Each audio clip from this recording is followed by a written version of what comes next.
All right. Hello, everyone. My name's Mike Randall. I am the president of the Physics Experience. And I'm also joined today with a special event. My moderator today is my lovely wife, Tara. Raise your hand up, Tara. There's her hand. She's just off camera here, but she'll be relaying any questions you have, or any questions or suggestions or things you want to see through the chat. So remember, as the show goes on, make sure you're chatting me messages. Anyway, we're here to talk about physics. We're talking about what physics is, what it has to do with you. Mostly we're here to have fun today. I'm pretty sure you're okay with that. I know I'm okay with that. So if you're not okay with having fun, you might want to go to something else because we're really going to have a lot of fun. So, but to start off with, it's like before we talk about physics, we don't even know what physics is, right? There's a lot of different definitions for it. Here's mine. It's really simple. Okay, you ready for this? Ready for this? Physics is the study of stuff. Ta-da! Stuff. Like the walls in this room. That's made out of stuff. Ceiling's made out of stuff. I'm made out of stuff. But scientists have a different word for everything. Scientists don't call stuff stuff. Scientists call stuff matter. Matter, matter, matter. Okay? So physics is the study of matter or stuff. But we're not done. There's more to it. Physics is also the study of how you move stuff around. What gives you the ability to move stuff around? It's a one-word answer, starts with the letter E. Right, energy. Something you've got lots of. Energy is the ability to do work. Energy is the ability to do anything. So physics is a study of matter and energy and how those two things play with each other, how they interact. Now this covers a lot of things in your world, things that you're already really familiar with. It covers movement like throwing a ball. It covers sound you can hear, light you can see, heat you can feel, electricity, magnetism, and a whole bunch of other stuff called modern physics. And I have a really cool demonstration later in the show using lasers to show you how modern physics works. One other thing that's very important for you to know. You are a physicist. Yep, you are. You are a physicist. You have been studying and using physics since the day you were born, and you're really, really good at it. And I'm going to show you this several different ways through the show. So for right now, I'll just take my word on that. So I'm going to give you a quick tour around here. There's all kinds of fun toys we have, and if you want to, if you see something you like or you have questions about, you can pop that in the chat, and we'll do our very best to get to them. Now, I'm not going to get to all my demos today, but we're going to do as many as we possibly can. So just to start off with, on this, from this view, I have a thing over here, some high voltage electricity stuff. This is called a Jacob's ladder. This is a Graaff generator. I have a Tesla coil over here. I've got a plasma ball. Give you a nice close-up look of the plasma ball. One of my very favorite things. Let me even turn the lights out here. Ooh. We could do a whole show on the plasma ball alone. There we go. Let me zoom back out. I got a fun automatic camera. Um, over, let's see. We've got down here. We have a Hovercraft, and then we have a rotating platform on the floor. I've got some different balls and wheels and stuff. I've got liquid nitrogen, and there's my air cannon right there on that bench. So there's a lot of things that even if you don't know what they are, you can ask. I've got some sound demonstrations, all kinds of things. And then that screen that you see off to the right, it's a very special screen. I'm actually going to use that as part of my modern science demo. Actually, let's go back over here. All right, just to get things rolling here. So to help you, you're really good at physics, but there's some terms, some ideas, some distinctions you want to make sure you have in your back pocket that'll help you understand the rest of the demos. And the most important ones, I think, were created by one of my favorite dead guys. Well, he lived about 300 years ago, so that explains why he's dead. You might know his name, Sir Isaac Newton. Sir Isaac Newton, father of physics. father of modern physics. He came up with a lot of great ideas about how the world works, okay, including 3 ideas about how things move. I'm going to give you those real quick because those show up everywhere. Okay, first one, and by the way, I'm not going to use the same words he did. I'm going to just use my own words. So, Newton's first law. Stuff wants to keep doing what it's already doing. So, we talked about stuff earlier. This ball's made out of stuff. If something's sitting still, it wants to keep sitting still. If something's moving, it wants to move in a perfectly straight line at exactly the same speed forever, or until something outside of it pushes or pulls on it. That's it. That's Newton's first law. Stuff wants to keep doing what it's already doing. For Newton's second law, Newton's second law says that force, mass, and acceleration all go together. Now, what's force? Force is simply a push or pull. That's easy. Mass is how much stuff is in something. So this ball has a certain mass. This ball, called a medicine ball, has a lot more mass. Okay? So mass is just how much stuff is in something. And acceleration is how quickly you change speed or direction. Okay? How quickly you change speed or direction. So force, mass, and acceleration go together. Third thing is my favorite. It's also called the law of rockets. Is that it basically says if you push against something, it pushes back. So what does that look like? Well, I have a demonstration here. I'm going to borrow something off my Hovercraft. There we go. Give me just a second. There we go. I have a little leaf blower here. And you may have noticed from earlier, I have there's a red thing on the floor. It's a turntable that I can stand on. Ooh. Ooh. So I can move around pretty easily. So this leaf blower is going to send air that way. What do you think is going to happen to me? Let's find out.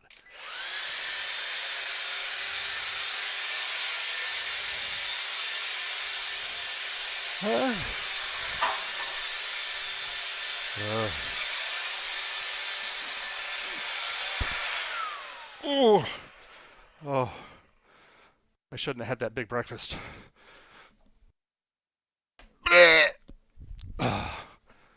I'm just kidding. I'm okay. I love my job. So now you kind of see why they call that the law of rockets. Because in a rocket engine, a lot of hot gas goes this way, the rocket goes the other way. But that's Newton's third law. So now you've got those in your back pocket. So let's see if we can figure out how to use those. What if I bet a lot of you are bike riders. I mean, Madison is a big bike riding town. Do you like to ride bikes? I do. So here's a bicycle wheel. Okay. So if this wheel is not spinning, and if I let go of one of the handles, what do you think is going to happen? Let's find out. Yeah, it falls right over. Well, that makes perfect sense, because there's this thing pulling everything down. What was that called? Oh yeah, you know it. It's called gravity. Gravity is the thing that pulls everything to the ground. Okay, so what happens? Do you think it'll change anything if I spin this? Oh, check it out. I am not hanging on the handle. You can see my hand's wide open. But the wheel's not falling. Huh. Which of Newton's laws do you think made that happen? Now, the truth is all 3 are in play here. All 3 are at work. But one in particular describes this best. And if you said Newton's first law, you'd be correct. Newton's first law remembers that stuff wants to keep doing what it's already doing, right? So when this wheel's not spinning, gravity pulls it over easily. But when it is spinning, gravity's still pulling on it, but the wheel wants to keep doing what it's already doing. It wants to keep moving in the same direction. Now, it's a little more complicated than that. There's a website, I think it's still up, called howstuffworks.com. If you go in there and look up the word gyroscope, Gyroscope, you can look in there and they give a really great, straightforward explanation in plain words with a video clip and some diagrams that tells you all exactly what's going on there. But basically, it's Newton's laws. And you could look in your own life where else you might see Newton's laws. Okay, now that we got that, Oh, I've got some really fun stuff to show you. Where do I start? Well, you know what? I put that leaf blower away a little too soon. I use it for lots of things. I'm going to use this in here in just a moment. Did you know that right now you're sitting at the bottom of an ocean? You really are. Now, it's not an ocean of water, or, well, maybe it is. I don't know where you're watching from. But for most of it, it's an ocean of air. And that air is heavy. I need to borrow my wife's head here for a moment. Will you, let me wheel you out here. Okay. Back up a little bit more. I want to see a little bit of your face here. So, see the end of my thumb? End of my thumb is about an inch wide and an inch high. It's called a square inch. Every place I can cover up with the end of my thumb, the air is pushing down with the weight of a bowling ball. Seriously. So, Tara, you've got lots of bowling balls sitting on your head right now. But you don't notice it, do you? No. The reason is that the forces are in balance. There's just as many, don't look that way. There's just as many bowling balls pushing this way as this way, so they cancel out. The forces are in balance, okay? But what we're going to do is I've got some demonstrations that are going to show what happens when you unbalance those forces, okay? Thank you, Tara. Thank you, Tara's head. Get you situated there. Okay. So there's different ways we can do this, but some are really fun. So I have this ball here. Another one of my favorite dead guys, his name is Bernoulli. I just like saying his name, Bernoulli. Anyway, he figured out that when air is moving faster, it's not pressing down as hard. Okay, it creates what scientists would call a area of low pressure. So pressure is how hard something's pushing down. So if air is moving faster over something, that means the air pressure pushing down on it is less. So what do you think is going to happen if I blow air over the top of this ball? Let's find out.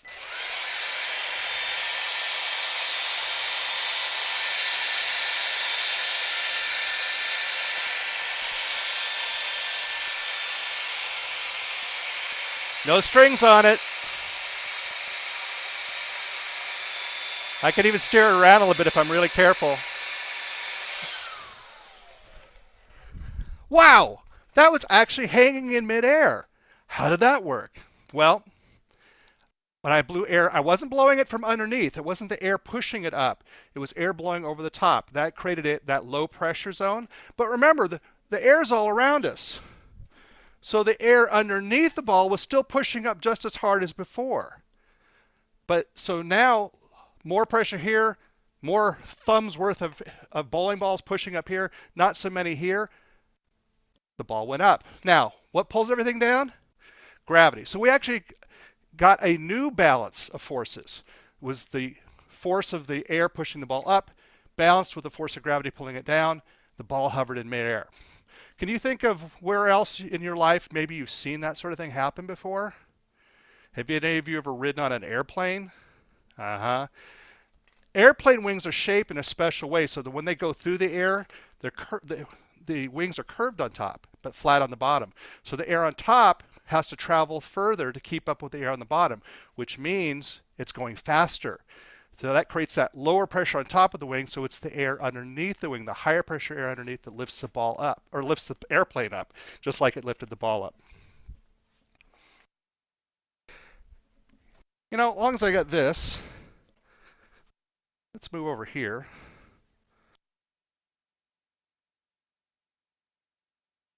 Hello.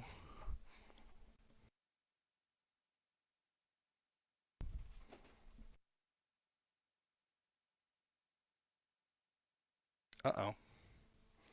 Hang on just a second. I'm having a malfunction. I'm going to go off camera for just a moment. I think this has never happened before. My camera has frozen up. Well,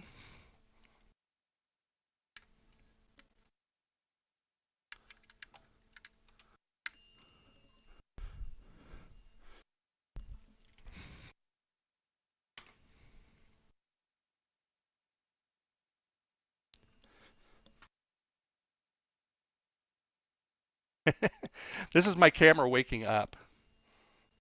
Hello.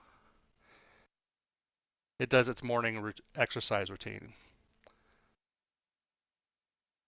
I don't know what's going on here.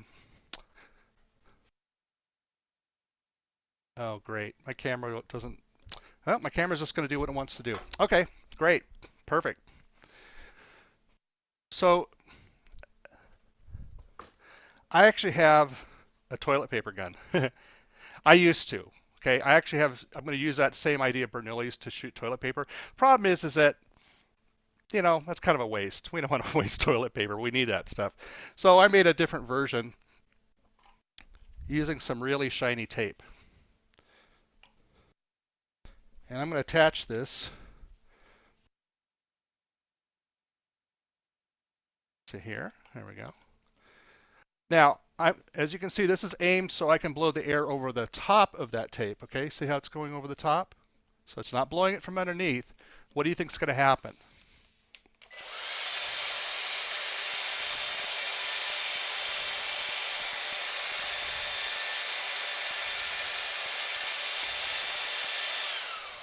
Yep. Lower pressure here, higher pressure underneath. The higher pressure underneath lifted that up and made that tape fly around. And I didn't waste any toilet paper doing it.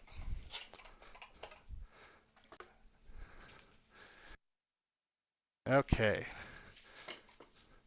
Now I think I can put my leaf blower back down here.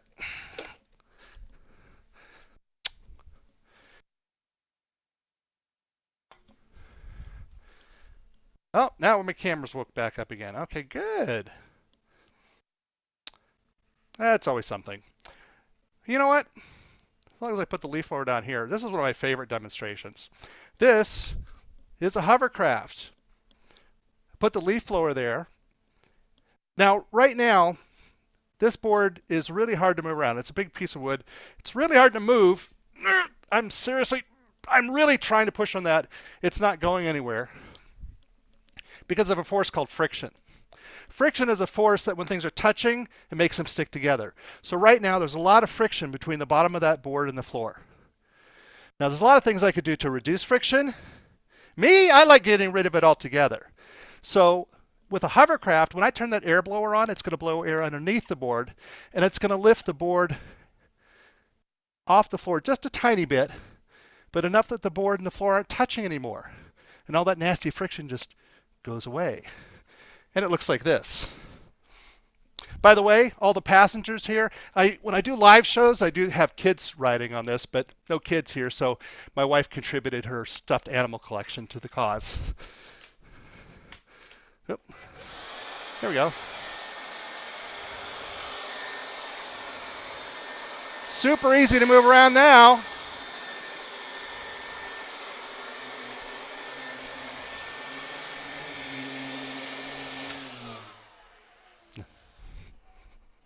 That's fun. All right, so what should we try now? Oh, how about it coming over here?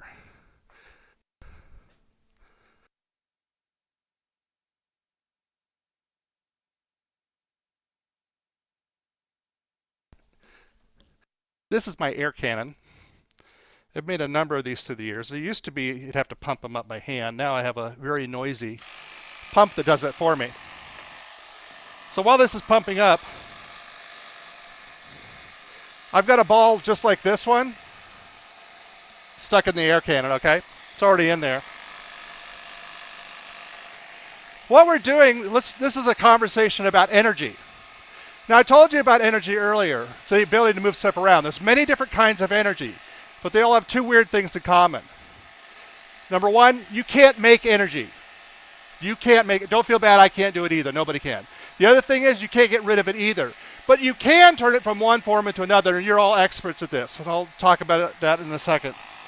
So what's happening right now is we're using electrical energy, which we'll talk more about later, to squish air together. It's called compressing the air, and it's squishing that air into this tank. Now, that takes energy to do that. Now, that energy just goes into something called stored energy, or scientists call it potential energy. So we're storing up a lot of energy in this tank gradually. But when I pull this trigger here, all that energy is going to be released at once. So we've just about got enough air in this. I'm going to try and aim it in a safe direction. Okay, we're there. 3, 2, 1. Woo! Wait, let me get the ball.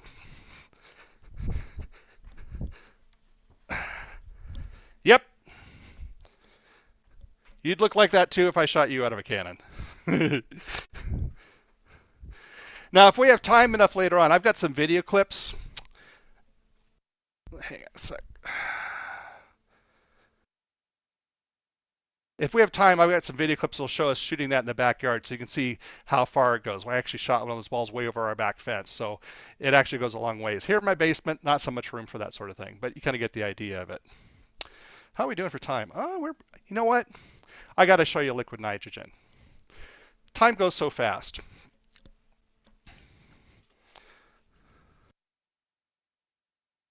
So right here, I have a container. Now, we didn't talk about heat energy. Heat energy is just basically, well, everything's made out of little tiny things called atoms, okay? What we call heat energy is just how fast those atoms are jiggling around, okay? So if we take a lot of heat energy away from things, some really fun things can happen. So if something's got a lot of heat energy taken away from it, we call that cold. So I've got some super cold stuff. It's actually air that, or more specifically, nitrogen gas, which we've taken a lot of heat energy away from, turns into this stuff.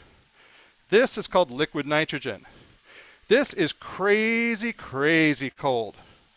This is 321 degrees below zero, which means it's dangerous, okay? So if your chances are you don't have any laying around the house, but if you ever get around any, make sure you go to college first like I did and learn how to handle it correctly and safely, okay?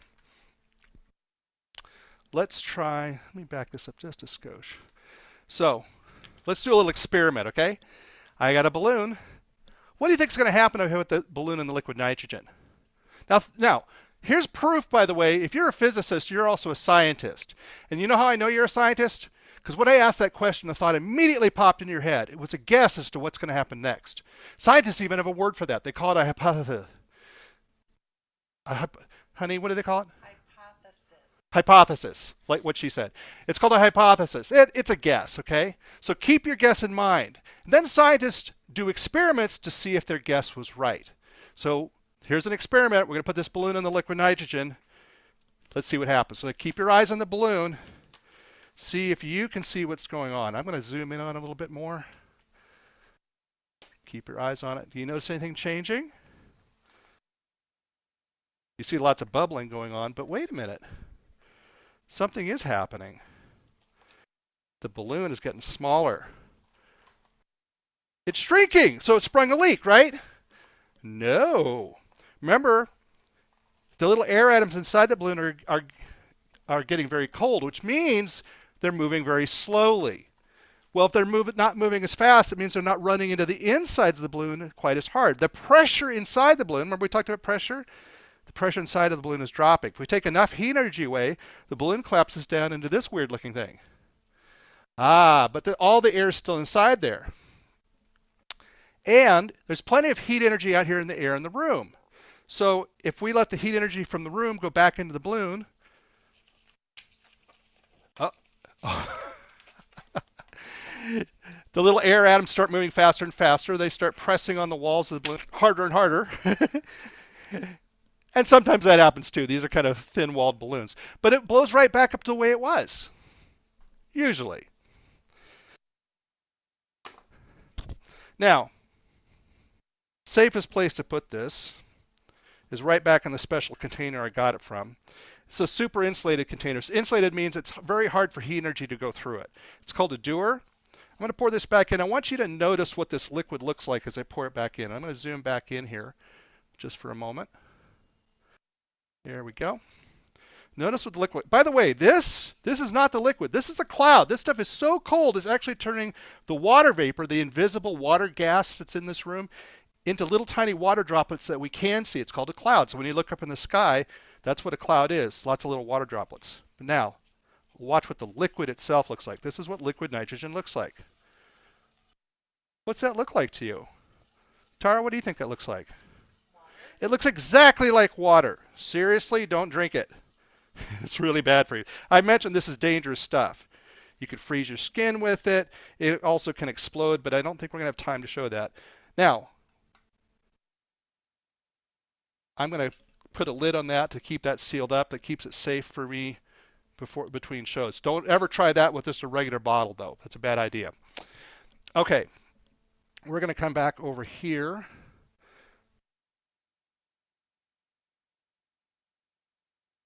Okay, I want to talk about electricity. I mentioned earlier, everything, all the stuff around us is made of little tiny things called atoms. So atoms are made of even tinier things. And one of the tiniest things you find inside of an atom, little things called electrons. Okay, so when we talk about electricity, that sounds a lot like the word electrons. Guess what?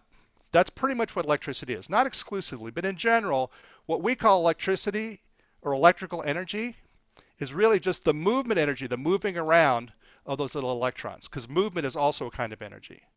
So how do you get electrons moving? There's a lot of different ways, and we're kind of running short on time. I'm going to show you one of the most fun ways is with this. You ever rub your feet on the carpet in the wintertime and then touch a doorknob? Zap, you see a spark? That's called static electricity. You're actually rubbing electrons off the carpet and onto your body, and then they jump from your body onto the doorknob. I have a machine here that does that for me. Oop. This is called a Graaff Generator. I'm actually going to take that off for just a second. And I'm going to turn the room lights off because this is really cool.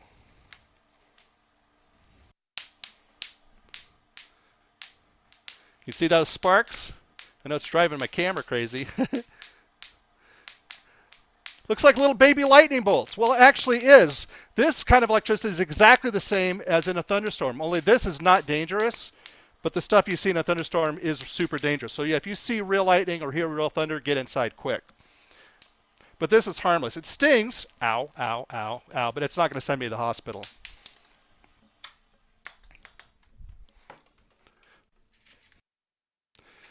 By the way, those little electrons are really strong. They actually push apart from each other. They have something called an electric charge. Think of it like a little force field. So you put two electrons together, they want to push apart really hard for their size. So what do you think is going to happen if I turn this machine on and it gets all covered in electrons? What's going to happen to those plates? Let's find out.